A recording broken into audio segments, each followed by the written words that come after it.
The rain against Thomas Laurier's Vermont apartment windows wasn't just water. It was a metaphor for his life, each droplet a testament to accumulated loss and disconnection. Outside, Lake Champlain churned beneath steel-gray skies, its restless waves echoing the internal turbulence of a man who had everything yet felt profoundly empty.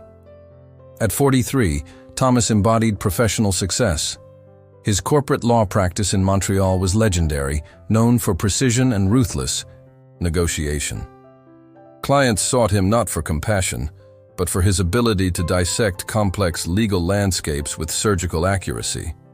Yet beneath the perfectly tailored suits and meticulously organized life, a profound loneliness had taken root.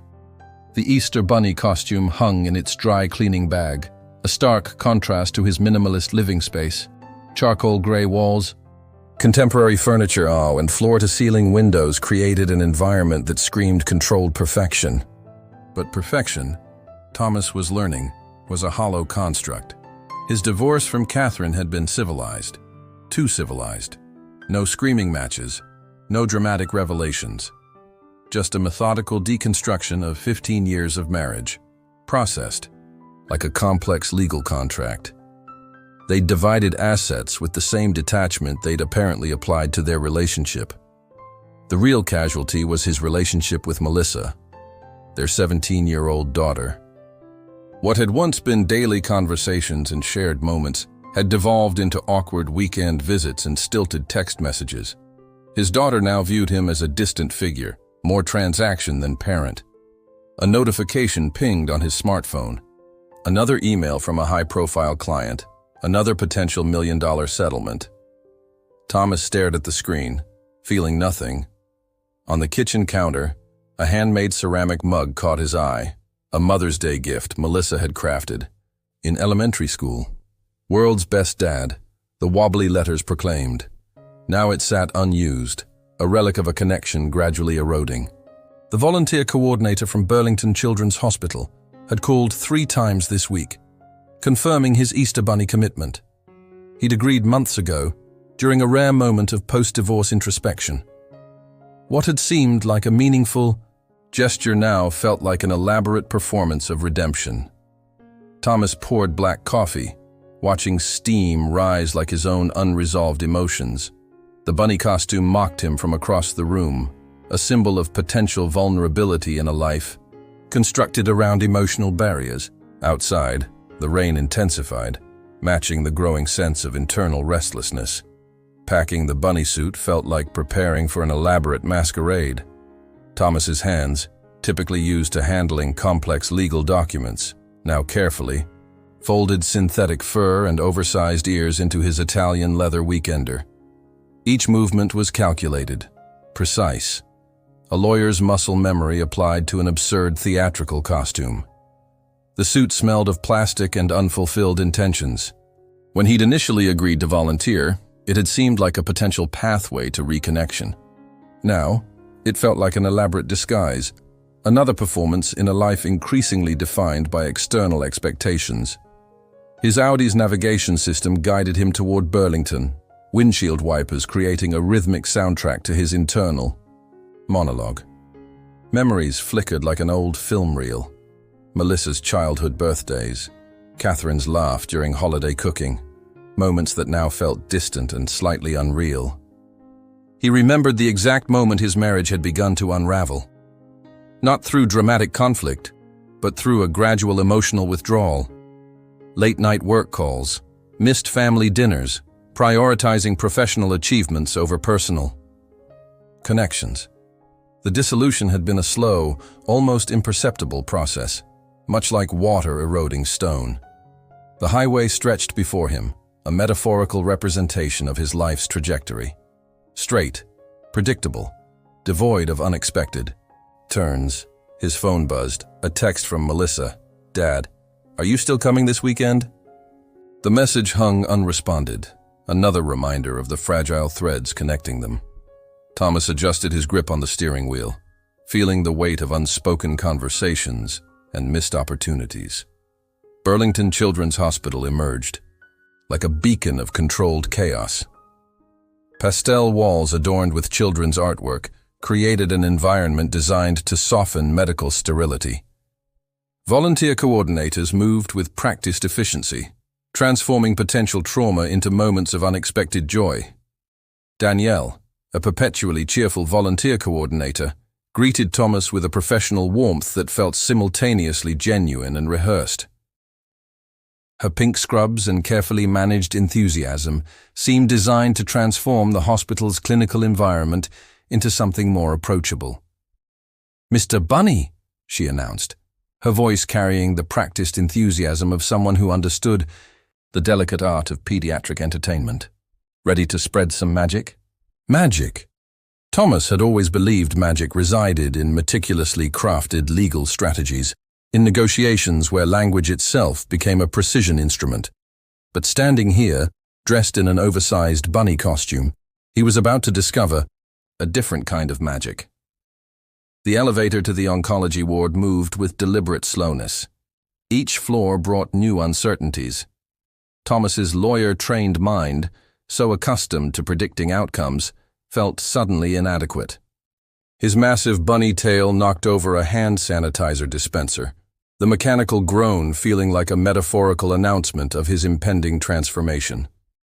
The oncology ward felt like a universe unto itself, a delicate ecosystem of hope, resilience, and fragile human connections.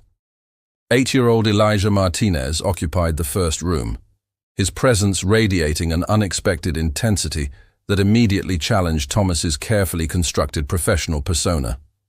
Medical equipment surrounded Elijah like a technological fortress, tubes and monitors creating a complex landscape of survival. Yet the boy himself appeared untouched by the clinical environment, his dark eyes holding a wisdom that seemed incongruous with his young age. "You're not a typical Easter bunny," Elijah announced, his voice soft but remarkably steady. The observation hung in the air, simultaneously a statement and a challenge. Thomas, still adjusting to the constraining bunny costume, felt a strange vulnerability. His lawyer's training had prepared him for complex negotiations, strategic conversations, and high-stakes interactions, but nothing had equipped him for the raw, unfiltered perception of a child facing mortality. "What makes you say that?" Thomas managed, his voice slightly muffled by the costume's mesh breathing area. Elijah's thin fingers traced the edge of a Lego spaceship sitting on his bedside table. The intricate model suggested hours of careful construction, a testament to patience and imagination in an environment that typically stripped away childhood's spontaneity. "You move differently," the boy continued, like someone who's used to wearing a different kind of costume. "Not furry, but suits. Lawyer suits." The precision of the observation was breathtaking. Thomas felt simultaneously exposed and intrigued. "My dad says brave warriors wear different costumes," Elijah explained, his gaze shifting between the bunny and the Lego spaceship. "Sometimes to protect themselves, sometimes to help others feel safe." A nurse entered, momentarily interrupting their interaction. She checked Elijah's IV, her movements practiced and efficient. But the moment's intimacy remained, and a silent communication that transcended the room's clinical boundaries. As Thomas prepared to move to the next room, Elijah whispered something that would echo in his memory for years. "The costume isn't just what's on the outside, it's what you're carrying inside." The hallway stretched like an emotional corridor, each step carrying the weight of Elijah's unexpected wisdom. Thomas adjusted the bunny head, his movements more deliberate, more present than before. 12-year-old Maya's room was a riot of color and creativity, a direct rebellion against the sterile hospital environment. Artwork covered nearly every available surface: watercolors, sketches, intricate drawings that transformed medical charts and equipment into canvases of hope and imagination. An IV stand stood sentinel beside her bed, a stark, mechanical contrast to the explosion of artistic expression surrounding her. Maya, her head covered by a vibrant bandana that seemed to challenge her medical condition, looked up with eyes that held stories beyond her years. "Another Easter bunny," she observed, her pencil never stopping its movement across a sketchbook. But you're different." Thomas chuckled, the sound strange and muffled within the costume. "What makes you say that?" Her fingers, thin but remarkably steady, continued sketching. "You move like someone unused to wearing costumes. Like this isn't your natural habitat." The precision of her observation was uncanny. Thomas felt simultaneously exposed and fascinated. "Are you a lawyer?" Maya asked, not looking up from her drawing. "How did you know?" Thomas responded, genuinely curious. Maya's smile was knowing, wise beyond her chronological age. "The way you stand, the way you're holding yourself. Even in a bunny costume, you're preparing an argument." The Halifax twins, Jackson and Jordan, occupied a shared room that hummed with a unique energy, part medical protocol, part brotherly connection. Jackson, recovering from heart surgery, he'd lay propped against pillows that seemed too large for his small frame, while Jordan perched nearby, his proximity a silent declaration of unwavering support. Their interaction transcended typical sibling dynamics. There was a profound understanding between them, a language of connection that seemed to render medical challenges secondary to their bond. "Which one of you is the patient?" Thomas asked, his bunny costume feeling less like a disguise and more like a conduit for genuine human connection. Jackson raised a weak hand. "Me. Jordan's just visiting." Jordan's immediate response, leaning forward, his hand touching his brother's arm, spoke volumes about their relationship. "We're always together," he said simply, as if that explained everything. The casual intimacy between them stirred something deep within Thomas, a painful reminder of the distance between himself and Melissa, a landscape of missed moments and increasingly stilted conversations. "Do you have a brother?" Jackson asked, his eyes bright with genuine curiosity. The question landed like an unexpected emotional blow. Thomas thought of his younger brother, gone now for decades, lost in a car accident he'd never fully processed. "No," he responded, the word emerging more quietly than intended.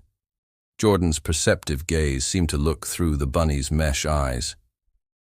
"Family isn't just about blood," he said, squeezing his brother's hand. The teenage oncology ward felt different, a landscape of more complex emotions, where hope and fear danced a delicate ballet. 16-year-old Sophia from Seattle occupied a room that seemed more like a personalized sanctuary than a medical space. Photographs, music posters, and artwork created a protective cocoon around her hospital bed.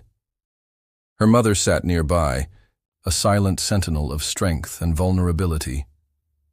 The tension in her shoulders suggested years of navigating medical uncertainty, of building hope while protecting herself from potential devastation.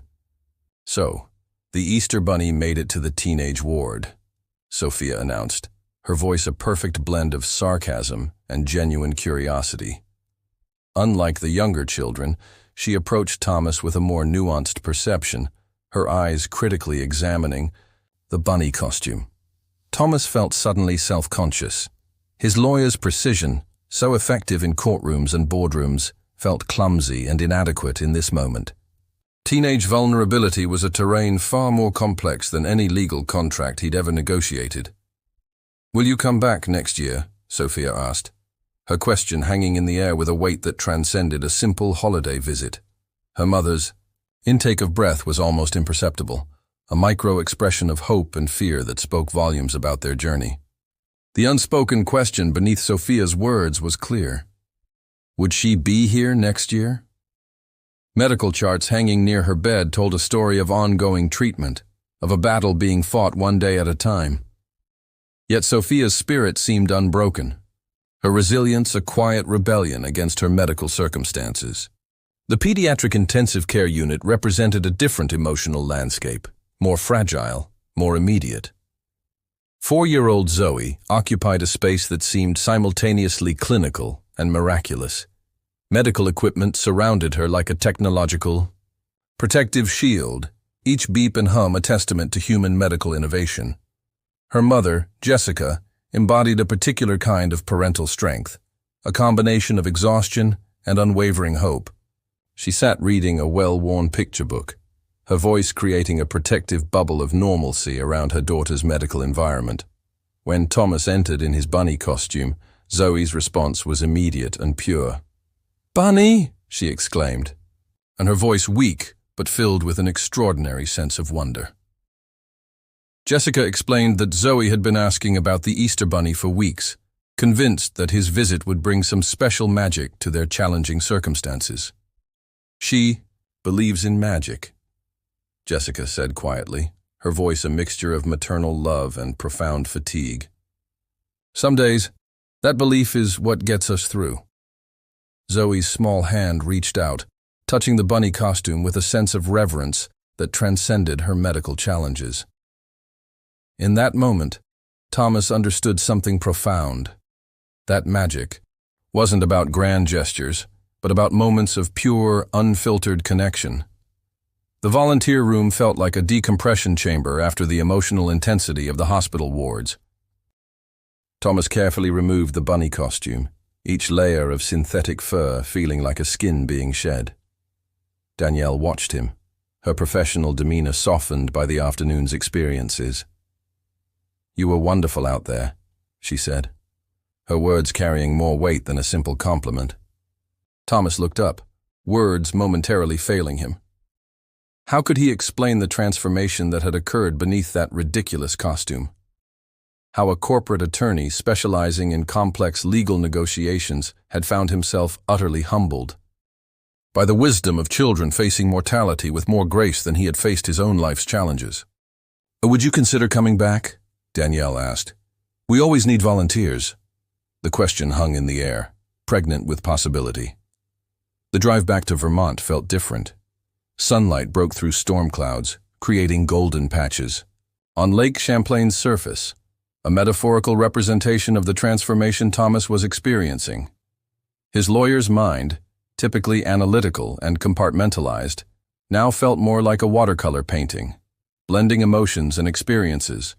In unexpected ways, his phone lay silent on the passenger seat, but the weight of potential connection felt heavier than any device. The conversations with Elijah, Maya, the twins, Sophia, and Zoe echoed in his mind. Each child had offered a fragment of wisdom, a perspective that challenged his carefully constructed professional persona. Thomas pulled over at a scenic viewpoint, overlooking the lake. The mountains in the distance seemed to watch, silent, witnesses to his internal transformation. He reached for his phone, scrolling to Catherine's number, a contact he'd rarely used since their divorce except for logistical discussions about Melissa. His fingers hovered over the screen, memories flooding back. Their early years of marriage, Melissa's childhood, the gradual emotional distance that had become their normal. He thought about Elijah's words about brave warriors, about Maya's artwork that transformed clinical spaces, about the twins' unwavering connection. 1 year later, the Burlington Children's Hospital had become a second home for Thomas. What had started as a single Easter Bunny visit had transformed into a monthly volunteering commitment. He'd discovered a different kind of negotiation, not through legal contracts, but through human connections. Melissa, initially skeptical of her father's newfound passion, had gradually become involved. Inspired by Maya's artwork, she had started a program bringing art supplies to pediatric wards. Their relationship, once distant and formal, now hummed with a newfound understanding. This Easter, Thomas stood again in the bunny costume. But something was different. Zoe, now in remission, stood beside him, helping distribute chocolate eggs. Her mother Jessica worked with a local support group for families navigating pediatric medical challenges. The hospital corridors that had once felt clinical now seemed like pathways of hope. Thomas had learned that the most complex negotiations weren't in courtrooms, but in moments of human vulnerability and connection. His phone buzzed. A text from Melissa. "Dad, ready for our art supply delivery." Thomas smiled, a transformation more profound than any costume could represent. "What did you think of the story?" Leave a comment and rate this story from 0 to 10. What rating would you give it and why? 2 buttons will appear next to it. One to subscribe, if you haven't already, and the other to watch other interesting stories. Choose one. Thanks for watching this far. See you soon.